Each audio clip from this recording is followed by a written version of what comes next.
What's up, everybody? Thanks for checking in with Callie. Please like, subscribe if you haven't. So we're at the point now where we have to ask, are we really putting Kawhi Leonard in the MVP conversation? Flat out answer, I would say yes. And I know a lot of people would be biased to this or maybe have a difference of opinion. But when you think about what Kawhi is doing with this team, and even though the emergence of James Harden on this team, and since he's been traded here, his presence has really been felt with this team. And he's made a life a lot easier for Kawhi and PG. But that's the point, to have a point guard to make your life easier. That's the job of a point guard in general. And that's where a lot of people, I think, when I read on X, where they're saying, oh, well, they're playing better because they have a super team and all this stuff. Yeah, but nobody said any of these things when other players had super teams. Nobody said anything about Kevin Durant years ago, or all the super teams he's been on. Nobody never said anything like that about him. So why say it? Because Kawhi has opportunity to win a MVP and a championship also. You know what I'm saying? It's like nothing but hate, what I'm saying, is what I'm seeing. And there's a lot of people who give Kawhi credit, but there's a lot of people who hate as well because they just don't want to see the Clippers succeed. They just don't want to see Kawhi win it because of what their own reasoning is. But when you look at Kawhi's numbers, yeah, he's averaging 24, 25 points a game, and 6-7 rebounds per game with a few assists and a few steals, which I think he should be in the mention for Defensive Player of the Year also, definitely on the all-defensive team, if anything. But, you got to look at the efficiency that he's doing it at. I mean, this guy is shooting like 50. He's shooting like 45, 52, and 90 from the field. Not many people are doing that. And matter of fact, this last month, he's been shooting like 50% from the field. He's been really eclipsing a lot of what, people have been thinking about him in regards to like what he does, So, when you think about that in its entirety, you got to give Kawhi credit. Kawhi is playing at an elite level that a lot of people don't want to give him credit for. And I understand you don't want to give him credit, but at the same time, you have to look at it from a standpoint of they're winning on top of that. And with that being said, they're like literally one game out of the number one seed, in which nobody thought that at this point that they would be, especially the way they started when James Harden arrived. So, when you think about that and how bad they started out, and Ty Lue saying, oh, give me 15 games and we'll figure it out. We'll figure this out. Ty Lue had to prove that. And he did. He proved it. He proved that he can get these guys right. He can get these guys on the same page, and he can put them in position to be the players that they are and playing the way they're playing and gelling the way they are. So, you got to give him credit there. But on the same note, you got to give Kawhi credit, too, because Kawhi has been there. He's been healthy for the most part this year, along with Paul George. They've been out there playing through stuff and just making the best of what they have and taking the regular season more serious and having a different approach. And this different approach, different mindset, honestly, I think it would have worked out for him, with or without James Harden, honestly, with the mindset that they came into the season with. But, James Harden has definitely been a blessing to them in regards to making life a little bit easier, being able to drop big numbers himself if called upon, taking pressure off Kawhi and PG to do everything. I remember one time a couple years ago, Ty Lue had Kawhi and PG trying to be assist men, trying to average like 5-6 assists a game, and that's really not their game. But they were doing that at one time because they had mediocre point guard play, but now they have superior point guard play, and a James Harden that's buying in, along with a Russell Westbrook that's bought in to the situation. It's making everything a lot easier for him, but that shouldn't discredit the fact of what Kawhi Leonard's doing in his own right. His numbers, honestly, are off the charts.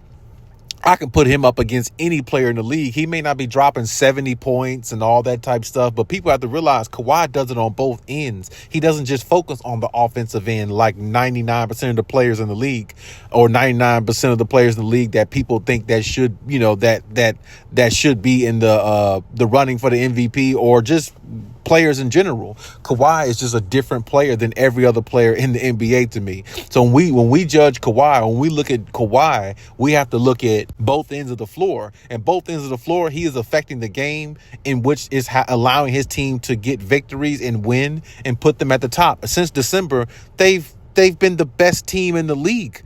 They've been the best team in the league since last year, December. I mean, they've won like 25 out of their last 30 games.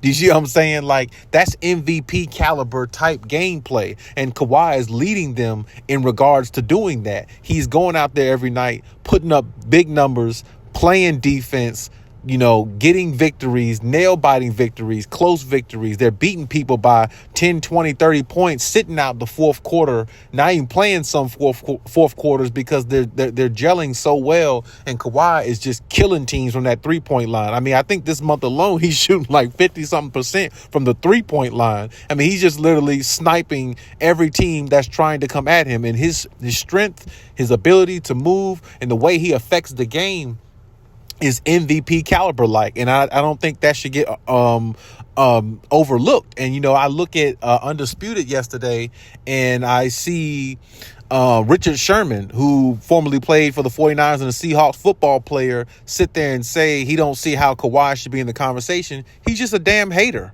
He's just a damn hater. That's all he is. And, Skip and even Keyshawn Johnson, he's a football player, former football player. But even he said Kawhi should at least get a mention in the MVP conversation because they're winning and they're playing at a very elite level. And Kawhi is leading them. And on top of that, when you look at his efficiency, I mean, this guy, like last night against Atlanta Hawks, he plays 37 minutes and scores 36 points.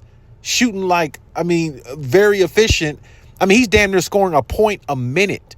Like, Kawhi is not like the one thing about him I always say, he doesn't waste energy. He doesn't waste a dribble. He doesn't waste anything. Everything is so pre-calculated with him. His fundamentals are so fundamentally high. Other players can't deal with him. And he's unstoppable. The only person that can stop Kawhi is Kawhi Leonard. Other players cannot deal with Kawhi Leonard. It's just the way it is. He is an unstoppable force.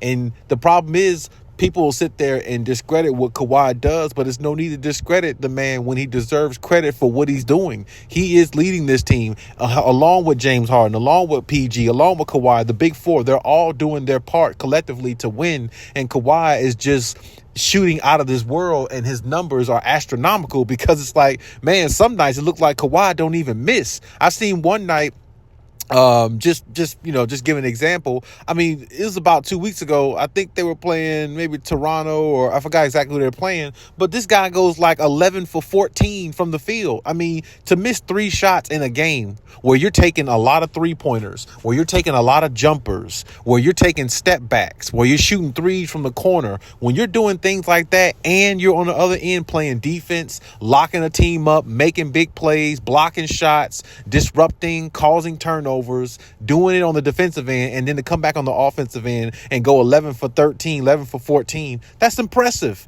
Not many players can do that. Most players you look at, they're all offensive based. Now, you want to sit there and say Giannis, cool, but Giannis goes in and dunk the whole time. Giannis doesn't have a damn jump shot. What he's doing is not as difficult as somebody who has to stand on the perimeter and shoot, because if it was that easy, Giannis would have a jump shot. And if Giannis had a jump shot, he'd be the most unstoppable player in the league. He's just dunking the whole time. And he is like 7'2" or something. He seems like he has the wingspan of somebody that's like 7'7", so he can block shots and play defense. But I mean, even though he's doing all that, look at what he's doing. Like, he's going to wear down at some point, just like he does every season. What happened to him last year where he was playing good and all that stuff? They go against a Miami Heat team and they lose 4-1 in a series against a play-in tournament team. Giannis' gameplay just wears down over time because it's like if teams build a brick wall for him, he's trash. Kawhi Leonard beat him in the playoffs years ago because he's trash. They had a 2-0 lead, but when they built that brick wall for Giannis where he can't just go and dunk on people the whole time, he's trash. He's useless. And the championship he won, everybody in the league was hurt that year. And you're playing an old Chris Paul with a young Devin Booker, and he stole a championship there, but it might be the only one he ever get.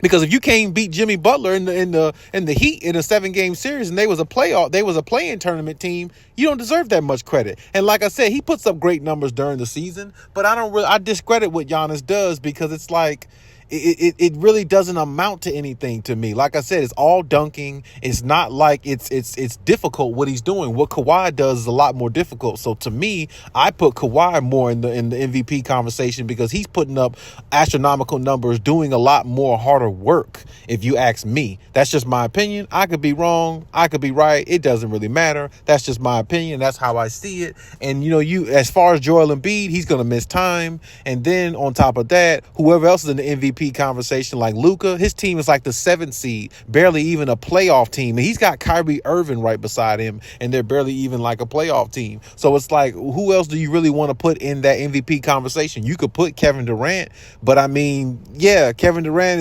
he's got great numbers, this, and that. But I mean, they don't have a better record than what the Clippers have. So I mean, if we're going by totality, you can put him in there, but he shouldn't be over Kawhi because his team is not winning nowhere near close. And I don't really think they can beat the Clippers in a 7-game series also. And I think the Clippers have beaten them a couple times this year anyway, in between the matchups. And then, SGA, you could definitely put SGA in there, with the OKC Thunder. But at the same time, he has great numbers, but the Clippers own the matchup against the OKC Thunder. They beat them once or twice this year. So, I mean, it's like, when you think about that, the head-to-head matchup, Kawhi won that. You see what I'm saying? So it's like, yeah, I mean, you can put a lot of players in there. I still think Kawhi deserves a mention, and I think nobody doesn't need to discredit that. Now, if you do, I respect it. Leave your comments in the comment section, and as I always say, we'll talk about it.